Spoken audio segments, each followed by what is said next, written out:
আজ আমি আলু দিয়ে অনেক স্বাদের ডিম রান্না করব। খুবই টেস্ট হয় এভাবে রান্না করলে। হ্যালো এভরিওয়ান, কেমন আছেন সবাই? আশা করি ভালো আছেন, আপনাদের দোয়ায় আমিও ভালো আছি আলহামদুলিল্লাহ। তো চুলায় একটা কড়াই বসিয়ে দিয়েছি, দিয়ে আমি পরিমাণ মতো তেল দিয়ে দিয়েছি, দিয়ে একটু লবণ দিয়ে দিয়েছি, দিয়ে তেলটাকে এখন গরম করে নেব। একটু নেড়ে ছেড়ে দিয়ে লবণটাকে মিশিয়ে নিয়ে গরম করে নেব। তো তেলটা গরম হয়ে গেছে, এখন আমি ডিমগুলো দিয়ে দিয়েছি। ডিমগুলো আমি সামান্য মরিচের গুঁড়া, সামান্য হলুদের গুঁড়া দিয়ে আমি মেখে রেখেছিলাম। সামান্য একটু লবণও দিয়েছি, দিয়ে মেখে রেখেছিলাম।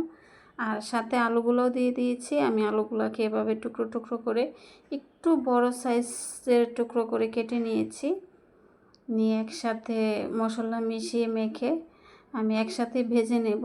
আলু আর ডিমটা একসাথেই ভাজা হয়ে যাবে, এতে করে গ্যাসেরও সাশ্রয় হবে আর আলু ডিম একসাথেই ভাজা হয়ে যাবে। তো আলু ডিমটা ভাজা হয়ে গেছে, এখন আমি এক এক করে সবগুলা উঠিয়ে নেব। তো এ পর্যন্ত আপনারা যারা ভিডিওটা দেখতেছেন প্লিজ একটা লাইক দিয়ে আমার ভিডিওটা ফুল কন্টিনিউ করার অনুরোধ রইল। তো দেখুন আলু আর ডিমটা সুন্দর ভাজা হয়ে গেছে একসাথে। এখন এই ডিম ভাজা তেলের মধ্যে দিয়ে দেব রসুন তেতো। আমি রসুনটা তেতো করে দিয়েছি, আর দিয়ে দেবো পেঁয়াজ কুচি, সাথে কাঁচামরিচ কুচিও আছে। আমি একসাথে পেঁয়াজ আর রসুনটাকে ভেজে নেব। আমি ভালো করে নেড়েছে পেঁয়াজ রসুনটাকে ভেজে নেব। আমি এখন কি করব, ঢাকনা দিয়ে ঢেকে দেবো, এতে করে তাড়াতাড়ি করে ভাজা হয়ে যাবে। পেঁয়াজ রসুনটা ভাজা হয়ে গেছে, এখন আমি এখানে মশলা দিয়ে দেব। আমি এখানে 1 টেবিল চামচের মতো আদা রসুন বাটা দিয়ে দিয়েছি।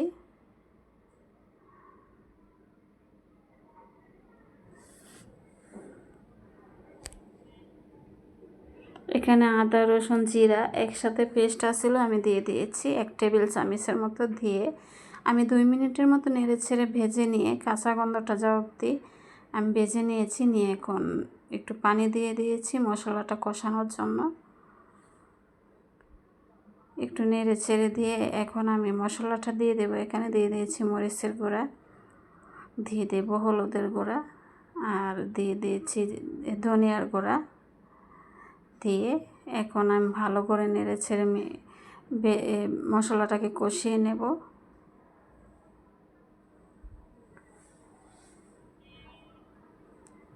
একটু নেড়ে ছেড়ে দিয়ে আমি ঢাকনা দিয়ে ঢেকে মশলাটাকে কষিয়ে নেব।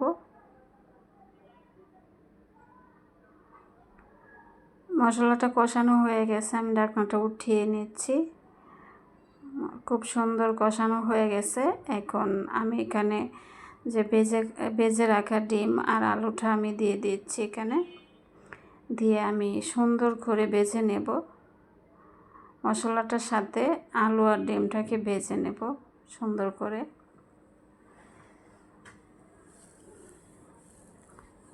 আমি ভালো করে বেছে নেব।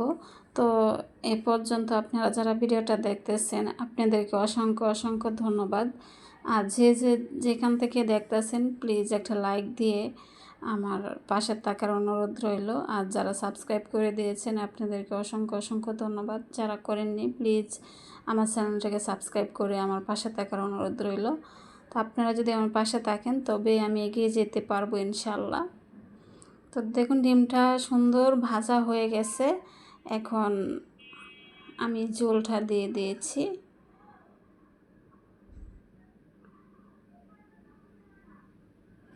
আমি ঝোলটা দিয়ে একটু নেড়ে ছেড়ে দিয়ে আমি আবার ঢাকনা দিয়ে ঢেকে রান্নাটা করে নেব।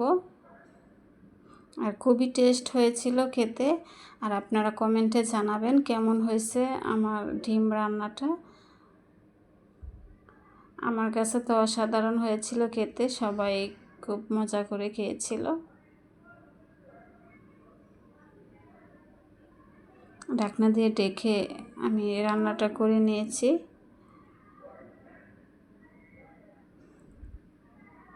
কথা বলতে বলতে ডিম রান্নাটা হয়ে গেছে প্রায়। আপনারা কমেন্টে বলবেন রান্নাটা কেমন হয়েছে। আপনাদেরকে অসংখ্য অসংখ্য ধন্যবাদ আমার ভিডিওটা আপনাদের মূল্যবান সময় দিয়ে দেখার জন্য।